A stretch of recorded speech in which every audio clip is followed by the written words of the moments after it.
O apelo é de quem vive no dia a dia as dificuldades de mães solo atípicas. Isabel relatou na tribuna da Câmara durante a 44ª sessão a própria experiência que vive em casa com os dois filhos, um autista e um surdo. E por saber bem de perto os desafios, ela defendeu a criação de um centro de referência em neurodesenvolvimento infantil. A ideia é que crianças e adolescentes com transtorno do espectro autista e deficiências neurosensoriais sejam acolhidas e acompanhadas por profissionais especializados em saúde e educadores sociais. Esse projeto, ele é muito importante porque ele nasce no momento que está tudo saturado. Sabe, as escolas estão lotadas, as associações estão lotadas, os profissionais de saúde, eles estão super atarefados, eles não têm tempo nem de estudar um plano de aula. Essa é a nossa preocupação como mãe. Eu vou falar como mãe, solo, como outras mães que eu tenho atendido na instituição, que é da PAD. Agora nós estamos emprestando as nossas salas para as mães, porque elas não têm um local para conversar, para trocar ideia, para buscar experiência, um aconselhamento. Então, nós abrimos as portas para atender essas mães. E é o que a gente ouve, que não tem um currículo específico, que a criança não tem rendimento, elas não têm relatório escolar, então ficou perdido. Então esse é o momento que nós trouxemos essa reflexão para essa Casa de Lei, que quem sabe cria uma política e cria mais um centro de atenção e possa ter uma instituição responsável para poder ser vamos ser humanizado. Regiane é professora e também conhece de perto a rotina das crianças e adolescentes que precisam desse atendimento. Ela apontou a falta de preparo de alguns profissionais, falta de estrutura, capacitação. Pontos que, segundo ela, são essenciais para o diagnóstico. Então, o que nós estamos criando? Uma equipe multidisciplinar para trabalhar com essas pessoas, né? E apoiar as famílias também num diagnóstico tardio, não somente de criança, de adolescente, mas do adulto também.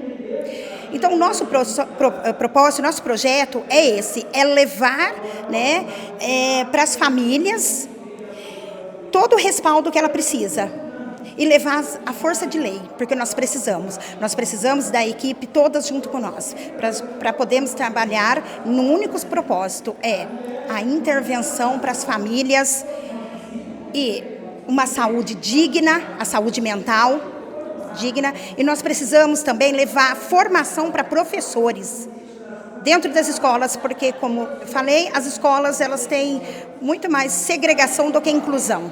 Nós precisamos da inclusão e a nossa luta é essa, é a inclusão. Como professora e pedagoga, eu acho essencial, porque assim, como nós estávamos comentando, as formações são fracas, né, infelizmente. E o pedagogo, o professor, ele não tem essa formação, geralmente é para apoio. Então ficam duas pessoas dentro de uma sala sem saber o que fazer. E muitas vezes os professores, não estou falando que a gente teria que dar laudos, mas a gente às vezes vê algo diferente em uma criança desde o berçário e nós não podemos mencionar aquilo. Então nós somos barrados, né, nos nossos relatórios, na nossa formação, na forma de falar. Então assim, sempre briguei por isso, não é que vamos laudar, mas vamos apontar que tem algo em comum para que a família consiga aquela ajuda.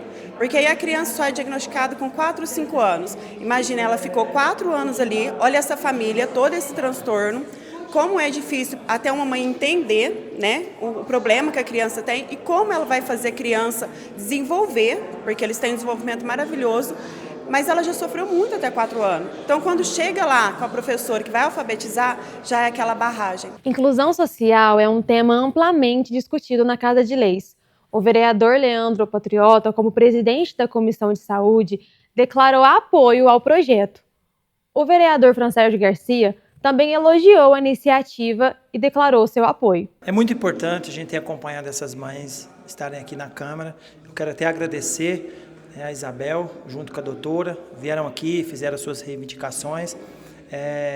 Esse é o trabalho, junto com os vereadores que eu estou acompanhando que ela está fazendo. Ela tem uma proposta aí de criar um núcleo de apoio a crianças com autismo.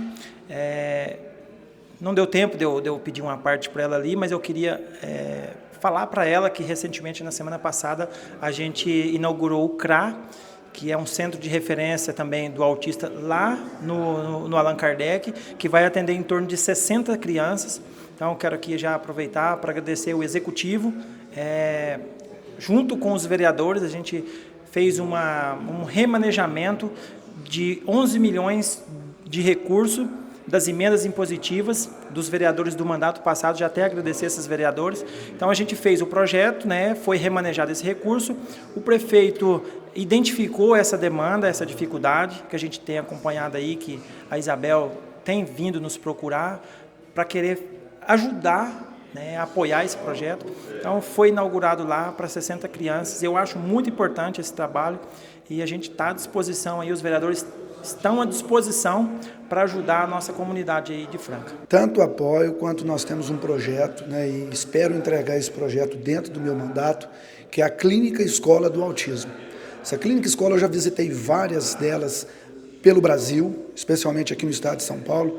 Tive a última que visitei foi em Mogi das Cruzes, uma clínica que possa atender em Franca, a gente replicar isso aqui, 500 crianças por dia, 500 atendimentos diários para crianças dentro do transtorno do espectro autista, com terapias, laudos diagnósticos, para que cada vez mais a gente faça Franca ser uma cidade mais inclusiva. Então eu tanto apoio quanto temos esse projeto aí para os próximos anos em Franca. A vereadora Marília Martins parabenizou as falas das munícipes e lembrou dos movimentos em defesa da educação especial. Ela destacou que o Legislativo continuará cobrando e fiscalizando para garantir uma inclusão completa na educação. Nós estamos em um momento crucial para a educação inclusiva de fato, porque na LDI, que é essa lei, né, geral aí da inclusão, ela fala lá de vários critérios, é maravilhosa, porém, na prática, ela ainda não aconteceu.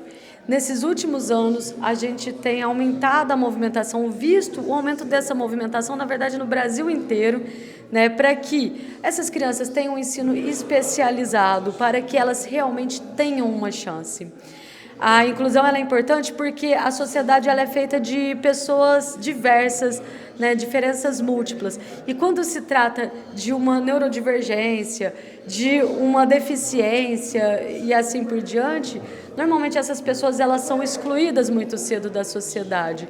Então essa chance é para que elas aprendam a se comunicar, para que elas também sejam alfabetizadas. Muita gente preconceituosa acha que uma criança atípica, ela não vai aprender e por isso não tem que se gastar com essa educação. Mas é o contrário, é um investimento para que no futuro essas crianças tenham independência, autonomia e não sobrecarregue o sistema como um todo, o sistema social, o sistema da saúde e assim por diante. Porque é claro que precisarão sempre de algum tipo de apoio ou suporte, principalmente os que têm níveis maiores de suporte, né? Mas essa inclusão, essa melhora lá da frente, ela precisa começar agora. E aí a gente começa com essas iniciativas desse tipo de escola, pedindo aí, exigindo, levando até o governador essa demanda real de se manter os professores especializados para não serem substituídos por cuidadores sem formação e assim por diante. A gente precisa mesmo de dar uma chance de verdade para que elas também sejam felizes e tenham sucesso.